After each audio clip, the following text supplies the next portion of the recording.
Film घूसखोर पंडित को लेकर बढ़ते विवाद के बाद फिल्म के डायरेक्टर ने यानी नीरज पांडे ने एक बयान दिया है। उन्होंने कहा फिल्म का टीजर और उससे जुड़े सभी प्रमोशनल कंटेंट नेटफ्लिक्स इंडिया के सोशल मीडिया अकाउंट्स और यूट्यूब से हटा दिया गया है। तो वहीं दूसरी ओर एनएचआरसी ने सूचना प्रसारण मंत्रालय को नोटिस जारी कर जवाब मांगा है। दूसरी ओर इसको लेकर दिल्ली हाई कोर्ट में भी एक याचिका दायर की गई। याचिकाकर्ता विनीत जिंदल से खास बातचीत की सहयोगी गोपाल कृष्ण ने। एक जाति विशेष पर बनी फिल्म को लेकर देश में बवाल मचा हुआ है। एनएचआरसी ने सूचना प्रसारण मंत्रालय से जहां नोटिस जारी कर जवाब मांगा है। हमारे साथ बातचीत करने के लिए याचिकाकर्ता विनीत जिंदल मौजूद हैं। सुनवाई से पहले ही फिल्म के डायरेक्टर ने कहा कि हम इससे जो विवादित चीजें हैं उसे हटा लेंगे। क्या कहें?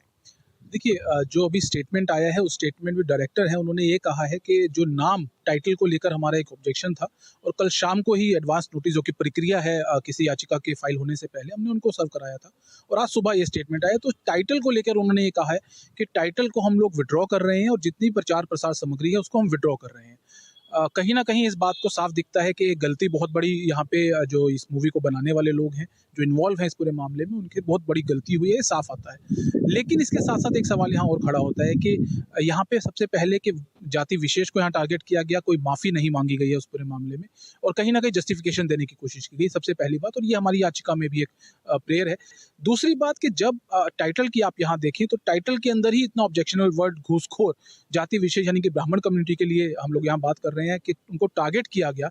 उसके बाद इस कंटेंट को लेकर भी बहुत बड़ा सवाल यहाँ पे खड़ा होता है क्योंकि ओटीटी प्लेटफॉर्म का जो प्रक्रिया है हम सब लोग जानते हैं कानूनी आदमी होने के नाते कि जो ओटीटी प्लेटफॉर्म पे जो कंटेंट अपलोड होता है वो वेरिफिकेशन उसका कोई नहीं होता और उसका वेरिफिकेशन होता है जब वो कंटेंट अपलोड हो जाता है, उसके बाद उसके ऊपर कानूनी प्रक्रिया या जो भी हम कर सकते हैं कर चलती हैं। लेकिन यहाँ पे क्योंकि वर्ग विशेष को जाति विशेष को टारगेट किया जा रहा है तो हमारी मांग ये है कि इसका कंटेंट पहले वेरिफिकेशन हो, इसीलिए हमने इंफॉर्मेशन ब्रॉडकास्टिंग मिनिस्ट्री को इसमें पार्टी बनाया है और हमने मांग की है कि सरकार डायरेक्शन दिया जाए हाई कोर्ट की तरफ से इंफॉर्मेशन ब्रॉडकास्टिंग मिनिस्ट्री को कि इस कंटेंट को बिफोर इस रिलीज इसको वेरीफाई किया जाए। कहीं ऐसा ना हो कि जो गलती डायरेक्टर्स ने, क्योंकि वो गलती कह रहे हैं, पर वो जो चीज़ की गई वो कहीं ना कहीं कंटेंट में जो है उस कंटेंट में ना हो और उसको विड्रॉल को लेकर भी अब तक कोई बात सामने नहीं आई है। तो हमने ये मांग की है कि डायरेक्शन दिया जाए और जो कंटेंट है उसको भी रिलीज से पहले वेरीफाई किया जाए। क्या आपने अपनी याचिका में दिशा निर्देश जारी करने की भी मांग की है क्या?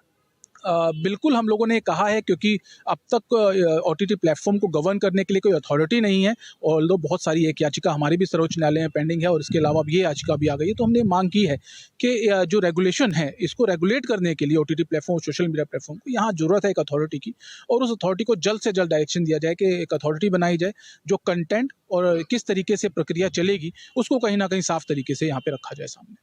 तो अब देखना होगा जब दिल्ली हाईकोर्ट इस मामले में सोमवार को सुनवाई करेगा तो सुनवाई के बाद क्या कुछ आदेश देता है। भारत एक्सप्रेस के लिए कैमरा पर्सन शरद बारिक के साथ गोपाल कृष्ण।